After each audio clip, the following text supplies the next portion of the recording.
So there are no targets for aviation or farming in the UK's climate plans.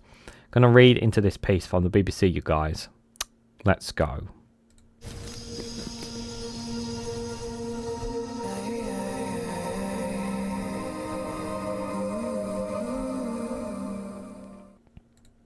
Good morning, good afternoon, good evening, wherever you are in the world. This is Reganelite here with an article from the BBC with a headline that no targets for aviation or farming in the UK's climate plans. The UK has restated that ambitious plans to reduce its emissions on planet-warming greenhouse gases by 81% by 2035, but has not explained how it will achieve that goal. Guys, while you're here, make sure you hit the like button and share it across social media so others are notified of this video. Now, let's be absolutely clear before we dive into this. The main reason why they're not on aviation, on UK climate plans, is because they want to prioritise growth over climate. That is something that this government are putting forward. They are prioritising growth more than anything else, with the intention of being able to grow the economy, create growth so that they can create more jobs, more prosperity, and bring more money, and hopefully, which will lead to more money in pockets, better job opportunities, and etc., etc., etc. At the cost of climate, basically, of holding back our commitments to climate, which, like myself, are not happy about.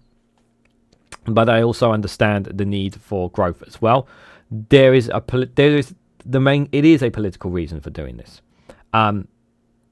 Now, is the Labour government anti-climate by not setting targets here, by putting growth ahead of the climate? Are they anti-climate?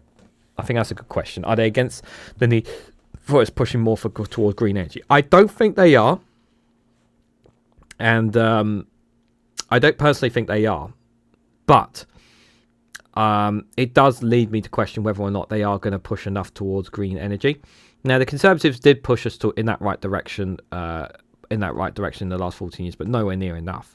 But by not having any targets, they can kind of just get away with it a little bit. Yeah, when it comes for the UK's climate plan, because they don't need to have. They can kind of do it however they want because they can prioritise growth and not worry about like any kind of problems when it comes to climate. Really, they can kind of push that to a side and do whatever major infrastructure projects they could do that come at the expense of climate, by not having a target, which I don't like whatsoever.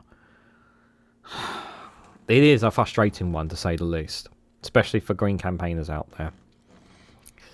So in a new action plan submitted to the United Nations, the government also signed up to global goals to triple renewable energy capacity by 2030. However, it has not set targets for sectors like farming, aviation or energy to address those sectors contributing to climate change, and that's a problem. The UN calls the plans bold and told other countries to follow suit. The announcement from Energy and Net Zero Secretary Ed Miliband comes a day after environmentalists criticised the government's backing of a third runway at Heathrow Airport.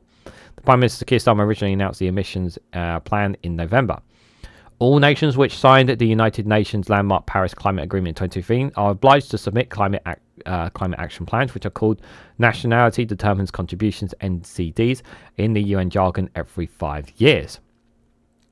Together, the strategies are designed to ramp up action globally until the world reaches net zero, the point at which no more greenhouse gases are added to the atmosphere, to keep the global temperature rise at 1.5 degrees. The government's new NDC list plans are already announced, including a goal of producing 95% of electricity from clean energy sources by 2030. It also formally signs up the UK to the global goal of tripling renewable energy capacity by 2030. Yeah, let's be clear. Climate change is a reason behind this, what happened in LA. Dr. Robin Laborde from the Imperial College London said the UK's plan doesn't have any nasty surprises, but it is not practically inspiring. He also said it gave a sense of normality to the Paris Agreement after US President Donald Trump pledged to leave the treaty. Sir Keir was hailed as a global climate leader in November when he announced the UK's new emission targets. The latest plans confirm that position, said Professor Jolie Rogge from Imperial College London. He said it follows the advice of the government's Scientific Advisory Committee, but said that policies must follow in order to fulfil the ambition promises. Miliband said more details will be published soon, and that emissions from international aviation or shipping will be accounted for in plans that begin in the 2033 in the 6th carbon budget.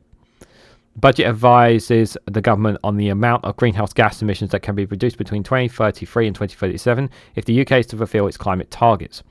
UN Climate Chief Simon Stells calls out on other countries to submit their plans, saying no one can afford to miss out. The plans must be received before the 10th of February ahead of the next UN Climate Summit in COP30 in Brazil in November.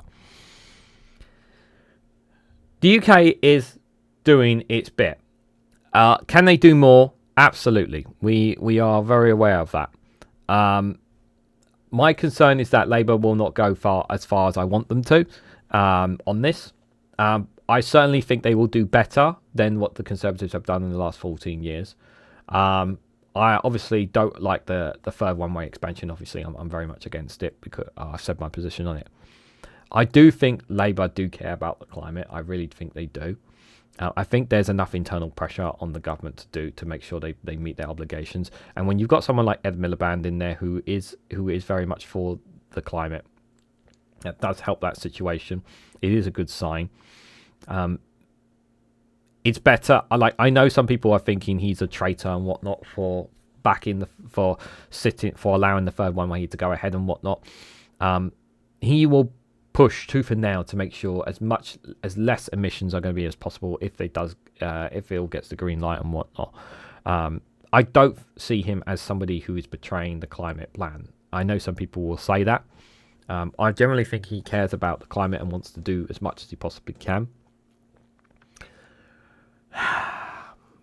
But I wish they'd have targets for aviation and farming, just to kind of put themselves on something. But it's we can talk about other countries all you want down in the comments below, but we're talking about what the UK are doing here. This is about what the United Kingdom are doing, what the 12 nations are doing. This is about what we're doing. We can talk till the cows come home about some of the other countries and their emissions, but the UK needs to do its part. Are we doing our part? Let me know your thoughts down in the comments below if we are. Should we be doing more? Are we doing too much? Let me know. If you found this video informative or helpful to you, please hit that like button, be greatly appreciated, and share this across social media so others are notified of this video. If you haven't subscribed already, please consider subscribing because it really does help support the channel. And if you want to go one step further and financially support me and the work that I do here, you can do so by becoming a YouTube member for as little as 99p, or join me on Rumble or Patreon for exclusive content on those platforms. So thank you all so much for watching, and I hope to catch you all very, very soon.